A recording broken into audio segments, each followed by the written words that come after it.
Flash Duel, second edition. I haven't played the first one, so I cannot compare them. Flash Duel, like the name implies, is a game that can be played in very short time, 5 to 10 minutes. This is a game for 1 to 5 players, a game of abstract card-based combat set in a fantasy world.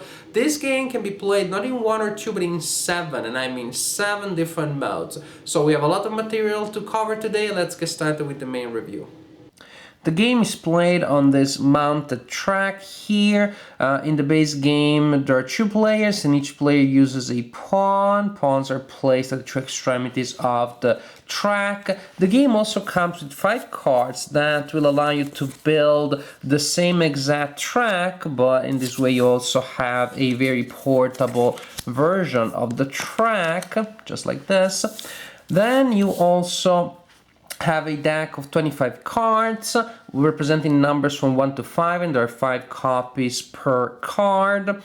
At the beginning of the game, each player draws 5 cards, and then during a turn, the active player can do one of 4 things. The active player can move. In this case, the active player plays a card and moves that number of spaces forward or backward. If the active player starts adjacent to the opponent, the active player can choose to push the opponent. In this case, the active player plays a card and moves the opponent back by the number of spaces represented by the card.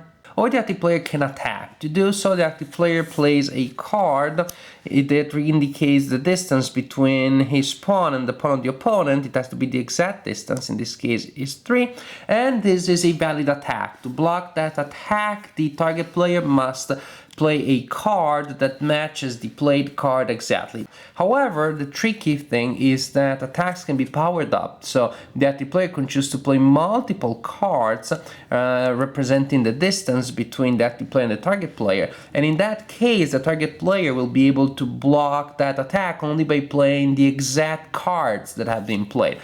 The target player has 2 threes, then the target player can block that attack. The target player only has 1 against his attack. 1 3 is not enough.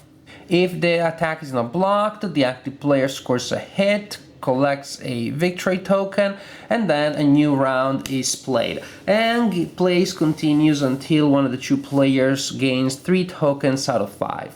And there is another type of attack too, which is the dashing strike. Dashing strike combines movement with attack. The active player will play 2 cards to execute a dashing strike. The first card is used to execute movement, 1, 2, and then the second card is used to launch an attack from the position in which the player is after movement has been completed.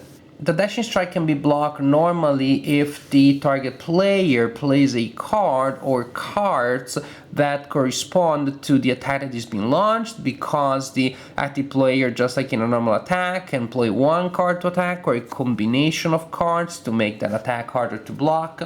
However, in a dashing strike, the target player can also choose to retreat, so the target player has more options to avoid a dashing strike. To retreat, the target player plays a card and moves back that number of spaces on the track. So retreating is pretty easy, you just need to have a card and enough room to move back. But retreating, it can be tricky too, because after retreating you have to spend a turn recovering. During that turn you draw cards up to your maximum hand, but that's it, you do not do anything else. So if the opponent keeps pressing you with dashing strikes, unless you find a way to block, you will be forced to retreat, and of course at the end you will find yourself in a position where you cannot retreat anymore. Mode number 2, the full game. It works like the base game, but now each player uses a unique character from this deck. Each character is represented by 3 cards, so as you can see there are many characters represented in this deck.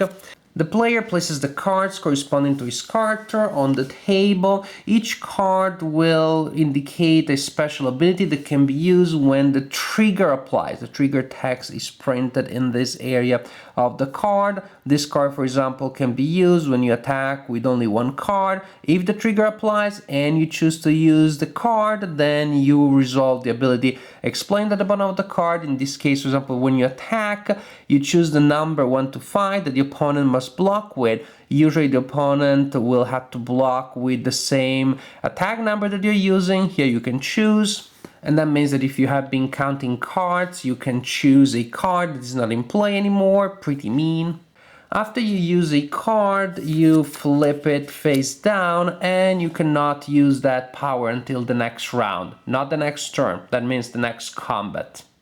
And with so many characters to try, clearly you're gonna have a lot of fun exploring what the characters can do. Different matches will force the characters to use their abilities differently. It is very nice to have the option of playing with all these characters, and it clearly increases the replay value of the game a lot.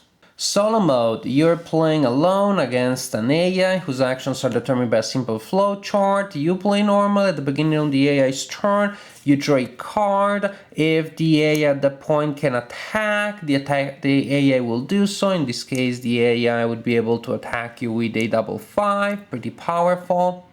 If you start adjacent to the AI, during the AI's turn, the AI will use the drawn card to push you back.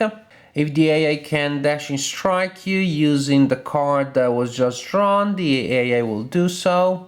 For example, if this is the case, the AI can move by 5, 1, 2, 3, 4, 5, and then dash and strike you with the 2. And if none of these actions is possible, then the AI simply uses the card that was just drawn to move.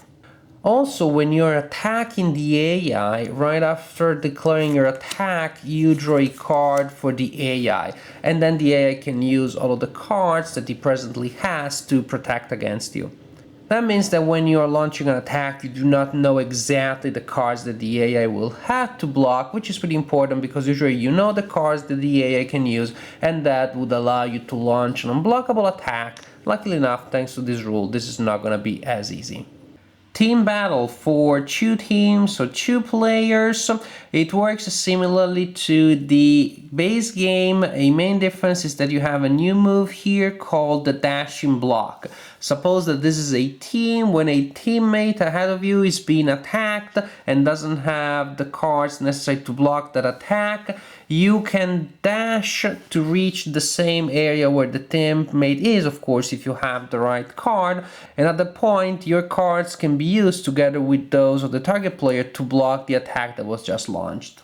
The raid mode for 2 to 5 players. In this mode, a player plays the role of the dragon, represented by this pawn here, and the other players will represent heroes that will go against the dragon.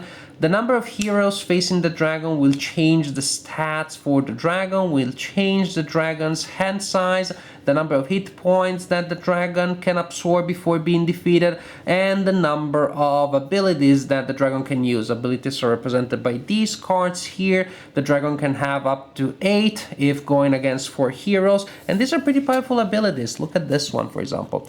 Attack this turn as if you played a 1, 2, 3, 4, and 5 simultaneously. So several heroes are getting close to you. They are within a 5 space range. Time to breathe fire on them. Last mode, raid mode with trader. It is a variant of this mode here. At the beginning of the game, the mortals receive one of these cards randomly. They have to keep it secret. That means that most of the mortals will be loyal mortals trying to defeat the dragon, but one of them may be the traitor who is actually trying to help the dragon win and is undermining the efforts of the team, and of course is trying not to be caught, and the other mortals are trying to figure out who that is, or even to figure out if there is such a character, because you have more of these cards than players. So that means that maybe the mortals are just acting in a paranoid way for no reason because there is no traitor.